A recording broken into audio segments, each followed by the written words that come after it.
सबसे बड़ा भक्त कौन? एक बार फिर देवर्षि नारद के मन में यह अभिमान पैदा हो गया कि वे ही भगवान विष्णु के सबसे बड़े भक्त हैं। वे सोचने लगे, मैं रात दिन भगवान विष्णु का गुणगान करता हूँ, फिर इस संसार में मुझसे बड़ा भक्त और कौन हो सकता है। किंतु पता नहीं श्री हरि मुझे ऐसा समझते हैं या नहीं। यह विचार कर नारद भगवान विष्णु के पास क्षीर सागर में पहुँचे और उन्हें प्रणाम किया। विष्णु जी बोले, आओ नारद, कहो कैसे आना हुआ। नारद बोले, भगवान मैं आपसे एक बात पूछने आया हूँ। भगवान विष्णु बोले कि मैं तुम्हारे मन की बात जानता हूँ। नारद, फिर भी तुम्हारे मुँह से सुनना चाहता हूँ। नारद ने कहा, हे देव, मैं जीवन भर आपका गुणगान करता रहा हूँ। पल पल हर क्षण मुझे बस आपका ही ध्यान रहता है। आप मुझे ये बताइए कि क्या मुझसे भी बड़ा आपका कोई अन्य भक्त है संसार में। भगवान विष्णु समझ तो पहले ही गए थे कि नारद को अपनी भक्ति पर अभिमान पैदा हो गया है, किंतु अपने मन की बात छुपाकर वे बोले, नारद, इस प्रश्न के लिए तो तुम्हें मेरे साथ मृत्युलोक चलना पड़ेगा। नारद बोले, ठीक है भगवान, मैं मृत्युलोक चलने के लिए तैयार हूँ। भगवान विष्णु नारद को लेकर मृत्युलोक चल पड़े। धरती पर पहुंचकर दोनों ने किसान का भेष धारण किया और एक गांव के किनारे बनी एक झोपड़ी की ओर चल पड़े। विष्णु बोले, नारद, मेरा एक बहुत ही बड़ा भक्त यहाँ इस कुटिया में रहता है। आश्चर्य यह है, क्या मुझसे बढ़कर भी किसी की भक्ति हो सकती है।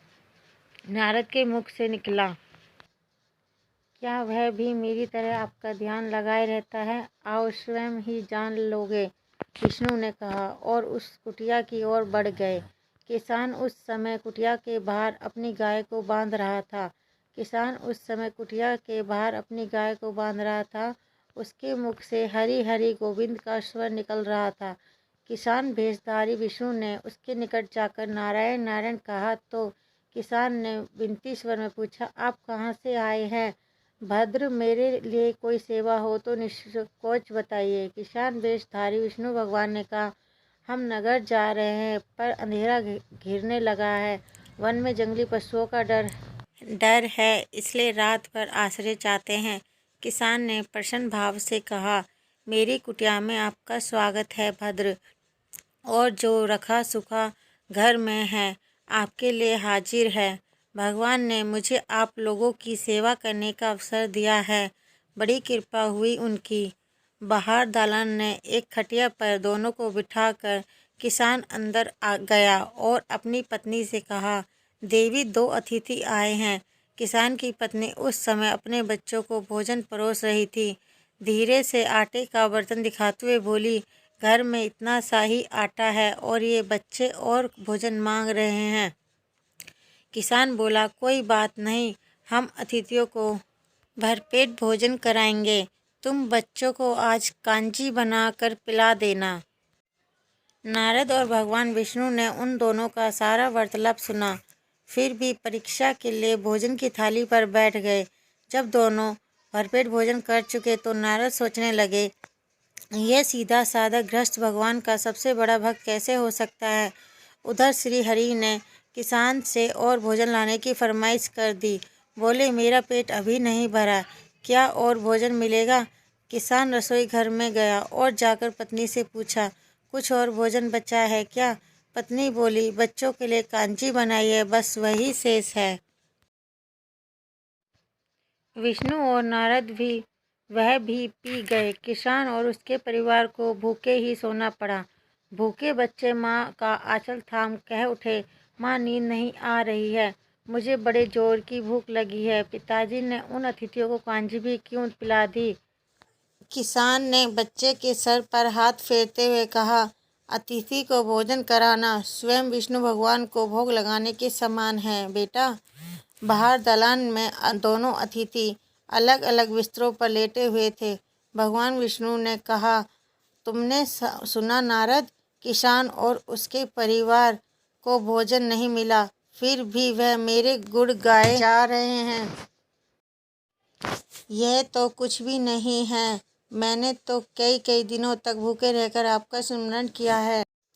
अगले दिन सुबह उन्होंने देखा किसान भगवान विष्णु की मूर्ति के सामने कह रहा था, गोविंद हरि हरि, तुम सदा मेरे मन में बसे रहो, बस मुझे कुछ और नहीं चाहिए। फिर दोनों अतिथियों से बोला, हरि की बड़ी कृपा है, वही जग का रखवाला है।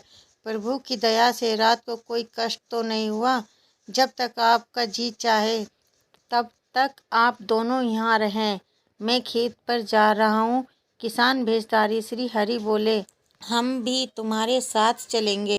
यदि तुम्हें कोई आपत्ति ना हो तो नारद और विष्णु भगवान किसान के साथ उसके खेत पर गए। किसान बोला, यही है अपना खेत, अब मैं अपना काम करूँगा। गोविंद हरि हरि। नारद बोले, तुम तो सत्पुरुष हो, भगवान के बड़े भक्त हो, हर घड़ी उनका नाम लेते रहते हो। किसान बोला, अरे कहाँ, काम से जब भी थोड़ा बहुत समय मिलता है तभी उनका नाम लेता हूँ।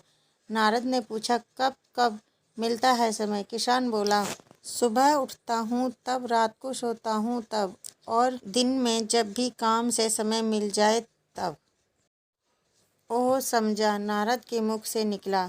दोनों जब किसान से विदा लेकर चले तो नारद ने व्यंग्यात्मक स्वर में कहा, आपने सुना भगवान, वह सुबह शाम 2 बार ही आपका स्मरण करता है, जबकि मैं हर समय ध्यान करता हूँ, फिर भी आप उसे महान भक्त बताते हैं। नारद की बात सुनकर श्री हरि चुप रहे, किंतु मन ही मन उन्होंने कहा, कारण भी जान जाओगे। नारद विष्णु ने एक कलश को तेल से लबालब भरकर नारद को दे दिया और बोले, नारद, इसे अपने सिर पर रखकर बिना हाथ लगाए सामने वाली पहाड़ी तक ले चलो। ध्यान रहे इस कलश में रखे तेल की एक बूंद भी जमीन पर गिरने ना पाए। नारद बोले, यह कार्य सहज तो नहीं है। यह कहकर नारद ने कलश सिर पर रख लिया और पहाड़ी की ओर चल दिए। नारद पहाड़ी तक गए और लौट आए। विष्णु बोले, लौट आए नारद, ठीक है, अब ये बताओ कि इतनी दूर जाने और आने में तुमने कितनी बार मेरा स्मरण किया? नारद बोले, एक बार भी नहीं भगवान। करता भी कैसे? मेरा सारा ध्यान तो तेल और कलश की तरफ लगा हुआ था। श्री हरि बोले, तब तुम ही सोचो, वह किसान दिन भर कठिन परिश्रम करता है, फिर भी 2-4 बार मेरा स्मरण जरूर करता है, और तुम एक बार भी मेरा स्मरण नहीं कर पाए। विष्णु की बात सुनकर नारद के अंतःचक्षु खुल गए। वह श्री हरि के चरणों में गिरकर बोले, मान गए प्रभु, जो संसार के झंझटों में रहकर भी आपका स्मरण करते हैं वे ही सबसे बड़े भक्त हैं। अगर दोस्तों कहानी अच्छी लगी हो तो मेरे चैनल को लाइक और सब्सक्राइब जरूर कर लें। Thank you.